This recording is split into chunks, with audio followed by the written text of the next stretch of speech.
जी हाँ, मोहम्मद आमिर की तो वापसी हो चुकी है पाकिस्तान क्रिकेट टीम के मुमकिन खिलाड़ियों में, और एक अरसे से, जी हाँ, एक अरसे से तकरीबन आप कह लें कि पिछले लगभग 4 बरसों से, जी हाँ, 4 बरसों से यही बात हो रही थी कि क्या मोहम्मद आमिर की टीम में वापसी होगी। पीएसएल के मैचेस हों, प्रेस कॉन्फ्रेंस हो, कुछ भी हो, मोहम्मद आमिर के हवाले से सवालात ज़रूर होते थे। और अब वो वक्त आ गया कि मोहम्मद आमिर ने अपनी दस्तयाबी का अनाउंसमेंट किया और वो अब दस्तयाब हैं। और लेकिन पहले बहस होती थी, लोग पूछते थे एक दूसरे से कि क्या मोहम्मद आमिर की वापसी होगी, कुछ कहते थे कि नहीं होगी। पाकिस्तान का बॉलिंग स्क्वाड पहले ही बड़ा अच्छा है, शाहिन आफरीदी हैं, हारिस रऊफ हैं, उस्मान खान है, हसन अली है, वसीम जूनियर हैं, और भी कई बॉलर्स। फिर उसके बाद आमिर जमाल आ जाते हैं, अब्बास आफरीदी आ जाते हैं, और इनकी वजह से कहा जाता रहा कि नसीम शाह, जी हाँ, नसीम शाह कुछ अरसान फिट रहे थे और उसके बाद फिर अब दोबारा वापस आ चुके हैं। लेकिन नसीम शाह जो थे वो पहले भी उनका तस्करा होता था, फिर कहते थे कि लोग के नहीं आएंगे, मोहम्मद आमिर की ज़रूरत नहीं है। लेकिन बहुत ज़्यादा लोग ऐसे भी थे जो कहते थे कि नहीं, मोहम्मद आमिर की ज़रूरत है। लेकिन अब चूंकि मोहम्मद आमिर 29 खिलाड़ियों में आ चुके हैं जो कि कल से ट्रेनिंग का आगाज़ कर रहे हैं काबुल में, लेकिन अब एक और बहस शुरू हो गई है। जी हाँ, वो बहस क्या है, इसके ऊपर अभी हम बात करेंगे कि वो बहस है क्या। अब जनाब मोहम्मद आमिर और शाहीन आफरीदी का मुआवजा करना शुरू कर दिया है कि दोनों अगर एक साथ खेलते हैं तो फिर कौन जो है वो बॉलिंग का आगाज़ करेगा, और फिर डेथ ओवर्स में कौन अच्छी तरीके से, दोनों ही बॉलिंग करते हैं तो कौन अच्छे तरीके से बॉलिंग कर सकेगा। मोहम्मद आमिर, हम देखे जाए तो पीएसएल में उनके डेथ ओवर्स उसके मुकाबले में, जो उनके इब्तदाई ओवर्स थे उसके मुकाबले में उनके डेथ ओवर्स खासे बेहतर रहे हैं। मतलब अगर हर मैच में नहीं तो ज़्यादातर मैचेस में उनके डेथ ओवर्स रहे हैं, और डेथ ओवर्स के लिए ज़मान खान भी हैं, शाहीन आफरीदी भी रहे हैं, और अब नाम हारिस रऊफ भी है, तो अब मोहम्मद आमिर भी हैं। तो अब ये एक नई बहस शुरू हो गई है कि जी मोहम्मद आमिर को लेकर के, जी मोहम्मद आमिर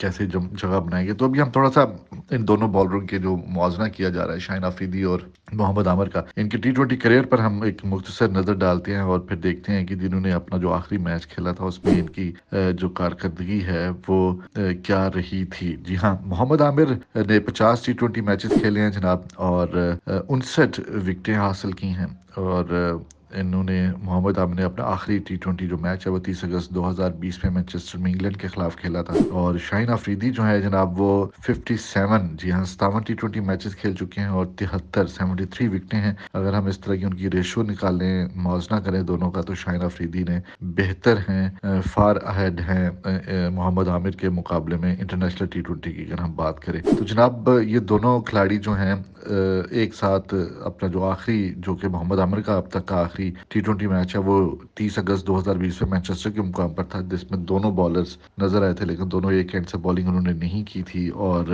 उसमें शाहीन अफरीदी ने 3.1 ओवर में 44 रन, यानी कि 44 रन दिए थे और कोई विकेट हासिल नहीं की थी। और उसके साथ मोहम्मद आमिर ने 2 ओवर्स में 25 रन दिए थे, और दोनों खासे महंगे साबित हुए थे और कोई भी विकेट उनके हिस्से में नहीं आई थी। और उसके बाद फिर मैनेजमेंट जो उस वक्त की थी उसके साथ उनके मामलात शुरू हो गए कार यूनुस और मिसबाह हक के साथ, और फिर उन्होंने खुद साख्ता रिटायरमेंट ले ली थी। और अब एक मरतबा फिर दोनों के हवाले से बहस शुरू होगी। अब तो ये आने वाला वक्त ही बताएगा, अभी तो टू अर्ली है कहें कि ये अभी तो कब कहना, कुछ कहना कबल इस वक्त है। ये तो हम उस वक्त आपके साथ शेयर भी करेंगे, बात भी करेंगे जब पाकिस्तान की 16 रुकनी या 17 रुकनी टीम अनाउंस हो जाती है न्यूजीलैंड के खिलाफ सीरीज के लिए। फिर हम आपके साथ 1-to-1 बॉलर्स का मुआवजा करेंगे कि जी कौन प्लेइंग 11 में आ सकता है, कौन नहीं आएगा। लेकिन इस वक्त ज़रूर सोशल मीडिया के ऊपर बहस होना शुरू होगी और कई लोग कह रहे हैं कि जी मोहम्मद आमिर जो हैं वो बेहतर साबित होगी और मोहम्मद आमिर को जो है वो फोकियत देनी चाहिए। और मोहम्मद आमिर के वोट इस लिहाज से ज़्यादा बनते जा रहे हैं क्योंकि पिछले एक साल की अगर हम शाहीन आफरीदी की कारकर्दगी देखें तो उसमें तसलसल नहीं है। और शाहीन आफरीदी जो हैं वो खासतौर पर world cup, Asia cup,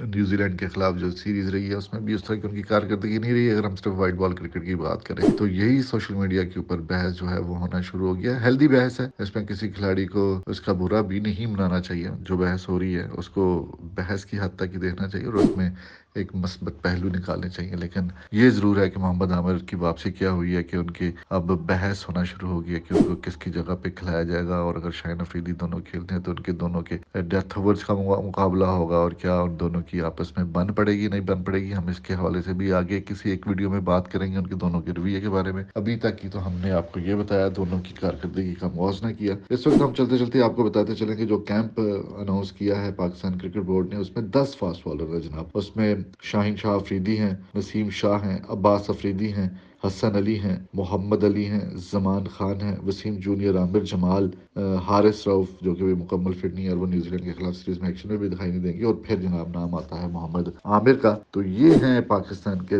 10 fast bowlers, اور ان میں سے کم از کم 5 فاسٹ بالرز تو جگہ بنانے میں کامیاب ہوں گے نیوزی لینڈ کے خلاف ہوم سیریز کے لیے۔ تو وہی 5 بالرز ہم دیکھیں گے کہ آگے انگلینڈ اور آئرلینڈ کے خلاف سیریز جو ہوگی اس میں بھی وہی دکھائی دیں گے۔ اس میں اگر محمد عامر کی واپسی ہوئی ہے تو وہ کسی وجہ سے واپسی ہوئی ہے۔ محمد عامر تو جناب شامل ہے جناب، انہوں نے کسے گل نہیں کڈیا جائے گا، اللہ نہ کرے اللہ نہ کرے اللہ نہ کرے وہ کبھی انفٹ ہون، ادروائز پھر انج نتیجے نکلتے۔ محمد عامر صاحب اسکواڈ میں ہیں جناب، پلینگ 11 میں بھی ہوں گے۔